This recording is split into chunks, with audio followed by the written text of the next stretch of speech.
So I took this build into a solo mythic mission. When you're solo in the boss fights, you can't die. I mean, even with a team, you have 1 revive each. So these fights are always tough on that mythic difficulty. The reason I show these is I want you guys to be able to get that tier 4 loot from these weekly missions. The loot that looks like this on my Titan, which is absolutely amazing. But you don't need to grind power level up to 350, because that's the normal mark where tier 4 loot starts dropping. So I've just been running these weekly missions on all my characters, because it'll just boost your builds up greatly. So I wanted to share this build with you all because I think it can carry you and your team, as you're seeing in the gameplay, and it's very easy to use. A lot of the times my builds can be a bit complicated, and we all have different skill levels and play styles, which is fine. So I wanted to showcase a easier build to play, yet still brings that power and survivability that you need. The reason this build performs so well now is because of the new class stat and weapon stat.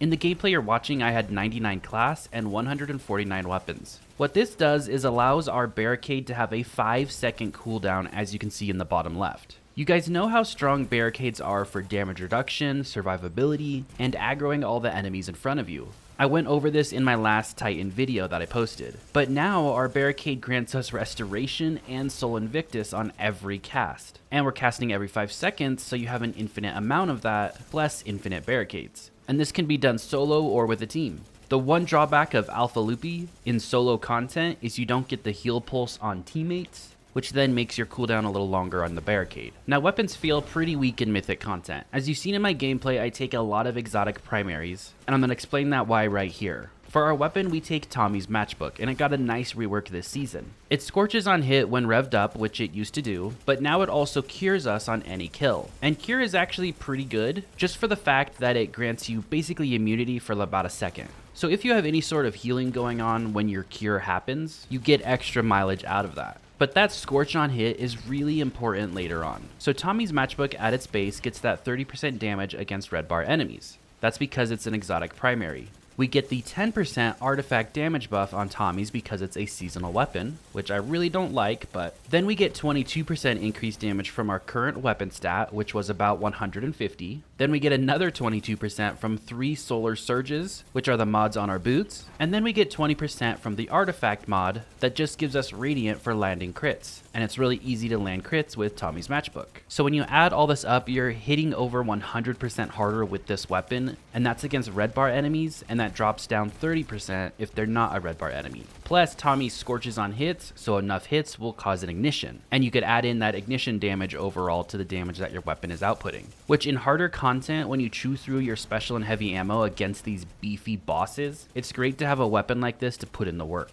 Now to pull that together, we add in the exotic Lorelei Splendor. I've done multiple builds in the past with this, and it has the perk Cauterized Flame. While you have a solar super equipped, casting your barricade or becoming critically wounded with full class ability energy creates a sunspot at your location. So since we can pop this barricade every 5 seconds, you're creating that sunspot, which is granting you Solo Invictus, which is 100% increase to your ability regen. It gives you a sunspot, which then grants you restoration, so you have infinite restoration going on. And then if enemies do walk into your barricade, that sunspot applies scorch and deals damage to the targets. And when you have 100 class stat with this, we pair that with the fragment Ember of Singeing. Your class ability recharges faster when you scorch targets. This is a 400% additional class ability regen, and as long as you're scorching an enemy, which you are with Tommy's matchbook, you're going to be proccing this all the time. And we get further mileage out of this at 100 class ability stat, right? So that's how you can just chain everything back and forth. For the grenade, choose whichever one you like, and for your 2 aspects, I still like Solo Invictus and Consecration. Solo Invictus allows me to make sunspots out in the field, so when I'm scorching enemies and they die, they could leave a sunspot behind them, which would then just further scorch other enemies and play into that barricade. And then Consecration now gives us 3 fragments, which I do like that.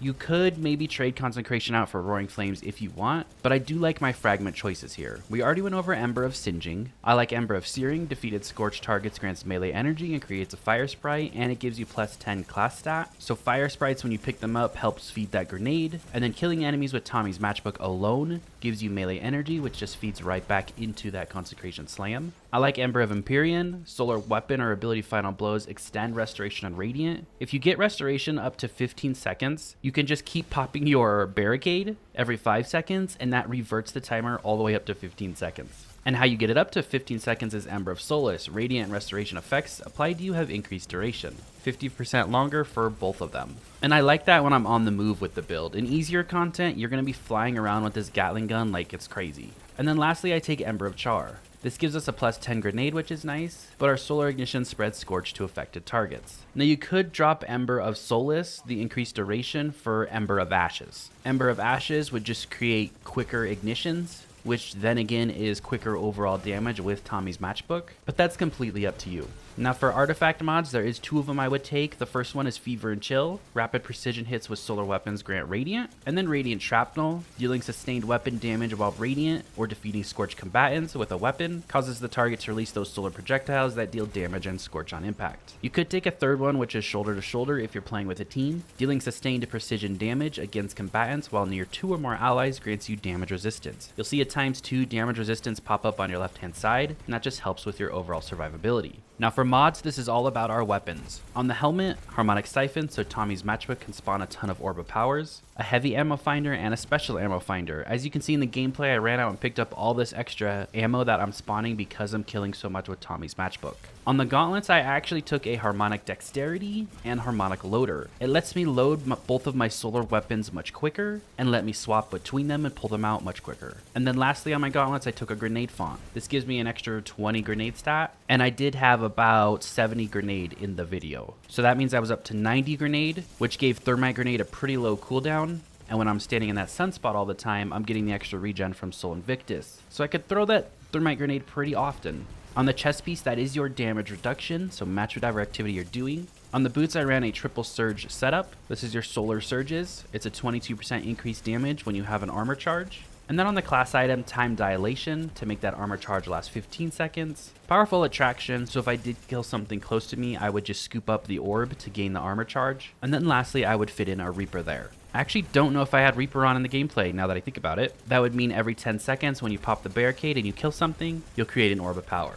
I hope this build helps you guys out. In that primary slot, you could take a Mint Retrograde. It's the Strand Rocket Pulse Rifle, right? It deals great damage, and you'll basically have infinite ammo with it because you have the special ammo finder in your helmet, and Tommy's matchbook is an exotic, so it spawns more ammo for you overall. Thank you guys so much for watching, and I'll see you all in the next video. Have a great rest of your day.